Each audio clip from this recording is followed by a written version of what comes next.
Hey friends, welcome back to my channel. It's Kim with Kim's Inspired Life, and I'm in my office today to share hashtag Thursday Booktube, which is hosted by Patty at Life with Patty and My Mountain Home and Kitchen. So today I'm going to be sharing two different cookbooks that I've had for quite a while. The first one is written by a sister, Marianne McGivern, and the second one is written by a man, Ernst Schugengraf. He's German, and I know this book, Cooking with the Saints, I picked up at our local used bookstore, and this one, I'm not sure where I picked this one up. I think I picked this one up when I was on vacation. Both of these books reflect our Catholic faith. This one is called Not by Bread Alone, Recipes and Reflections for Christian Cooks. So not necessarily Catholic, but Christian. And so you can see that it says on the back, images of food, memorable meals, and stories about banquets are an important part of Jesus' life and preaching. The Last Supper, the wedding at Cana, the miraculous feeding of the multitudes, and parables like the man who gave a feast are central to the message of the New Testament. And so here are the recipes that are included here: baked ziti, bean sprout egg foo young, berries with yogurt cheese, blue cheese pizza, and many more. This book is written by Mary Ann McGivern, who is a sister of Loretta who lives at the Catholic Worker House in St. Louis, Missouri. She's a gardener and a cook who enjoys preparing meals and sharing recipes. So there are 70 plus recipes in this cookbook. There's a quote when you first open up the initial page: "One does not live by bread alone, every word that comes from the mouth of God." And that's from the Gospel of Matthew. And this book was written in copyright 1998. So the contents of this cookbook follow the liturgical calendar. So we start with ordinary time, and then there are some recipes here. Then we go into Lent and Easter, and then go back to ordinary time in the spring, continue on in ordinary time with the summer, and then the fall, and then we get into Advent and then Christmas. So different recipes for each of the seasons. So one of the things about cookbooks is not only obviously the recipes, but all of the other information that's included. I'm fascinated by that, and I really enjoy reading what the author chooses to include in their cookbooks. And so this introduction is by the sister. And then the cookbook starts off with ordinary time, and then talks a little bit about, has some information there, and then we get to the first recipe. So with the first recipe, which is blue cheese, mushroom, and caramelized onion pizza, there's some scripture, and then there's a story to read, kind of like a meditation possibly, and then another kind of like reflection to read here that goes along with it.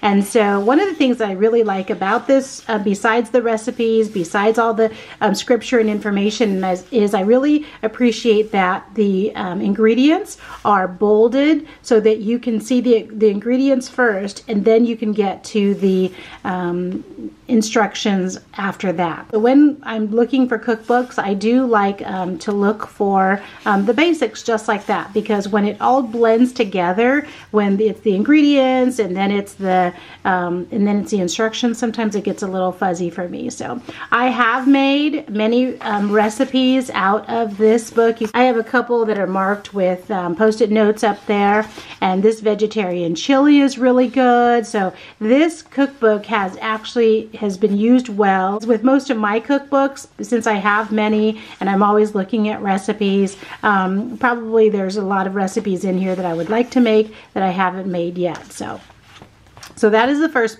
cookbook, Not by Bread Alone, by Mary Ann McGivern. And then another cookbook that I have in my pantry is Cooking with the Saints. This is an illustrated treasury of authentic recipes, old and modern. And like I said, this was put together by Ernst Schugengraf. And I bought this at our local used bookstore. And at the used bookstore, of course, they have all the books organized just like they do at the libraries. So I went straight to the recipe shelves, right, to find it. And so how this book is organized is by the saints. So you can see that it starts with St. Agnes, Ambrose, Andrew, alphabetical order, and then continues on from there. And this cookbook, if I didn't already say that, was published in 2001. And you can see it goes all the way to St. Wilfrid. So more saints, each recipe goes along with the saint. And then the same thing here. The author gives us an introduction. He says that the idea for this book came on a dark winter evening where there seemed nothing better to do than to look through some cookbooks from the public library.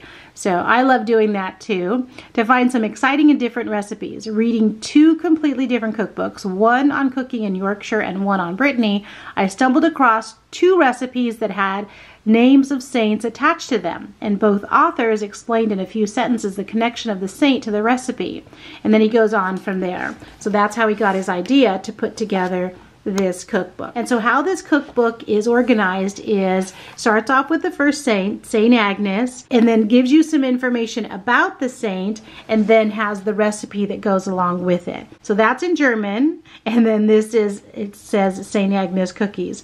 And you can see that it's sugar, flour, butter, jam. And then it goes on, same thing. The next one is Saint Ambrose, and it gives you information about Saint Ambrose, his life, and then it gives you Ambrosia's cream. That looks interesting. These recipes are modern and old as well. So I have never made any of the recipes in this book. Honestly, I bought this book mostly for the information about the saints, and then just to really see, what the different recipes were in the book. Ingredients are really interesting. That's always, sometimes there are ingredients that we don't always, we don't always use, or the cooking technique maybe. One recipe only marked in this book, or one saint, and that's Saint Augustine. If you didn't know this, and this is a little information for maybe grandmas and moms. So St. Augustine's mother was Monica, and Monica was Christian, and you can see right here it says Monica raised her son in the Catholic faith, but he was never baptized. And it goes on to tell a little bit about St. Augustine, but basically St. Augustine kind of went awry. So he kind of got away from the Catholic faith, and he just really did some, blasphemous things, I guess, that he shouldn't have done in his lifetime. But St. Monica never gave up on him. She just kept praying for his conversion, praying and praying for him, and so and her son eventually came back to the Catholic faith. So when I was first introduced to Saint Monica from one of the religious sisters that used to be at our church, and we would talk about our children and raising our children and all of that, and she said, as mothers should always be praying to Saint Monica if she has boys, because you never know where your sons are going to go or in which direction they're going to go. And so Saint Monica has always been my saint, my go-to saint, because of that. So anyway, I just thought I'd share that. So the recipe that goes along with that is chiles en nogada, which is stuffed peppers and walnut sauce. Kind of reminds me, when I first was reading the recipe, it reminds me of chili rellenos. So if you like chili rellenos, that's what it kind of sounds like, except the sauce is made out of walnuts, and I don't know, I don't think I'd ever use that recipe. So again, the recipes in here are old and some are more modern, but this book has mostly been for me to read about the saints, to look at different recipes with different types of ingredients, but I've never actually made a recipe out of this book. That's my share today for BookTube Thursday. We can share any books that come across our path that we think that others may want to see. Thank you to our hostesses. Thank you for those of you that are posting. It's been very interesting to go and see what other people are sharing. Hope you guys are having a great day today and ready for a great weekend. Thank you for stopping by.